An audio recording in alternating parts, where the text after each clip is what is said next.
Bonjour à tous, ici Thomas Dano, associé et stratège marketing numérique chez Dano Toulon. Aujourd'hui, nous allons parler d'un sujet très intéressant. Comme d'habitude, nous allons parler des chatbots, mais pas nécessairement des chatbots de façon générale, mais bien est-ce que le hype est mort? Ou est-ce que le hype est parti? Ou pourquoi avait-il autant de hype? Donc, les chatbots, pour ceux qui s'en rappellent, c'est quelque chose que tous les gens du monde ont comme fait du jour au lendemain. Hey, les chatbots, c'est vraiment quelque chose de super important.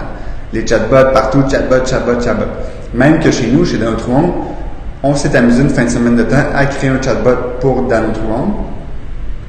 Ce chatbot-là est encore sur le site web, sur la page de Facebook justement, que vous pouvez échanger avec lui. Nous avons même créé un guide sur les chatbots qui dit un peu comment faire un chatbot, c'est quoi les outils qui est offert. Voilà un an, c'est des démos, etc.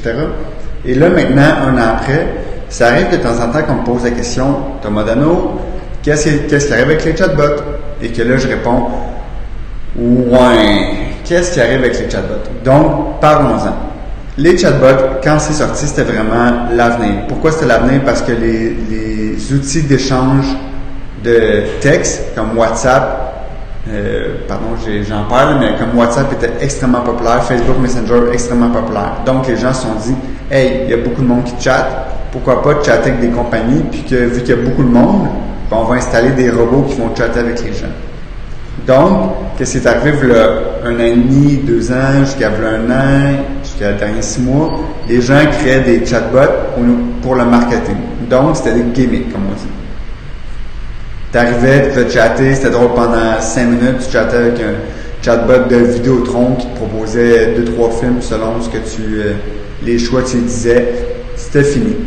Et la problématique qui est arrivée, c'est qu'il y a eu plein de gimmicks marketing, comme je dis, qui sont arrivés. Donc, il y a eu plein de chatbots qui étaient arrivés du jour au lendemain, puis c'était comme ailleurs, on l'essaye pendant 5 minutes, puis c'est plate. Et même des applications qui ont comme intégré les chatbots à même leur application. Mais le problème, c'est qu'il n'y en a aucun qui a vraiment ressorti du lot pour faire comme hey, les chatbots c'est important, voici tel exemple que tout le monde connaît, puis tout le monde comme hey, t'as raison, les chatbots c'est intéressant. Versus par exemple, c'est un exemple un peu tiré, mais réseau social, tout le monde connaît Facebook. Quand tu veux expliquer à quelqu'un les réseaux sociaux, tu peux dire va sur facebook.com, tu vas voir c'est quoi. Tu vas voir un site de nouvelles, va sur lapresse.ca. Tu vas voir un chatbot. Il n'y a pas tant de chatbots qui sont démarqués au niveau international que du jour au lendemain, tout le monde a utilisé et qui ont utilisé pour plus que 5 minutes.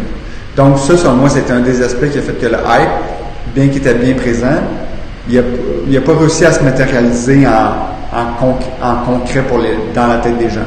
Je pense que c'est resté une gimmick marketing et c'est là que ça allait arrêter parce qu'à un moment donné, gimmick marketing, ça coûte quand même de l'argent faire un chatbot, donc les gens ont comme fait, peut-être qu'on va mettre notre argent ailleurs. Et là, en plus, les chatbots, ils étaient à la merci des plateformes. Fait qu'on pense à Facebook Messenger de Facebook, qu'ils ont arrêté les demandes d'application. Donc là, vous voudriez faire un chatbot, vous ne pourriez pas le mettre en ligne. Donc, qu'est-ce que ça fait ça? Mais ça rajoute une barrière de plus. Ensuite, la mise en ligne d'un chatbot n'est pas si simple que ça. Mais surtout, je pense, les gens n'aiment pas jaser avec un robot. Par exemple, quand vous faites un chatbot de base, comme avec Octane.ai, comme Dano Toulon on a fait, tu dis au chatbot « Salut, ça va ». S'il n'est pas programmé pour comprendre « Salut, ça va », écrit « Salut sans faute, ça va sans faute », il ne va pas répondre. Puis là, si on programme pour « Salut, ça va sans faute », après ça, qu'est-ce qui va arriver? C'est que quelqu'un va écrire « Salut, ça va » avec un S au lieu d'un CCD, puis le chatbot, il ne va rien comprendre. Donc, il y a beaucoup de chatbots qui étaient mal configurés. Et ça, c'est en lien avec, je vais partir dans le sujet, mais tout en lien avec l'intelligence artificielle et les librairies de chat derrière ça. Quand tu arrives au Québec, qu'on est francophone, on est anglophone, on est bilingue, chatter avec un chatbot, ça rajoute encore plus un niveau de complexité.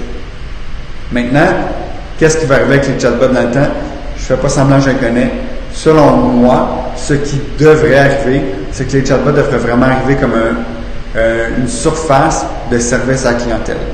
Comme vous pensez, vous appelez chez Desjardins, vous ne parlez pas à quelqu'un directement.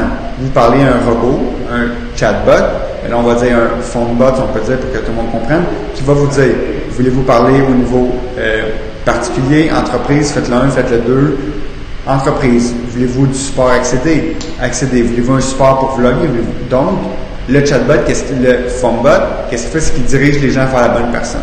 ben c'est là que le chatbot pourrait peut-être avoir une utilité vraiment marquée pour les gens qui gèrent beaucoup de services à clientèle. C'est là qu'on peut voir une vraie valeur parce que la personne arrive, elle ouvre le chat avec Zara. C'est quoi ton problème? Est-ce que c'est un problème de shipping? Veux-tu savoir la grandeur? Veux-tu savoir plein d'autres informations que quelqu'un pourrait avoir besoin? Et là, le chatbot de Zara va dire, ah oui, en effet, le shipping, beaucoup de monde a de la difficulté. Voici comment faire pour entrer ton numéro de téléphone. Mais non, à la place maintenant, c'est encore quelqu'un qui l'écrit. Donc, je pense que les chatbots, c'est pas tant, les chatbots ne sont pas appelés à mourir, mais les gimmicks marketing de chatbots sont de moins en moins populaires. Puis je pense déjà là actuellement, c'est de moins en moins présent. Parce qu'on s'entend, les échanges par message texte ne sont pas prêts d'arrêter. C'est quelque chose, un médium qui est extrêmement puissant, extrêmement utilisé, extrêmement utile. Donc là-dessus, les chatbots, c'est juste savoir comment que ça va se transformer pour être encore plus utile pour les entreprises et pour les utilisateurs, bien sûr, qui vont les utiliser. Et sinon, je vais vous mettre en lien en description un article qui est très, très complet sur pourquoi est-ce que le hype des chatbots est mort et qui explique aussi les raisons techniques pourquoi ça marche bien et pourquoi ça marche mal. Donc, sur ça, je vous souhaite une très belle semaine. Bonne journée à tous.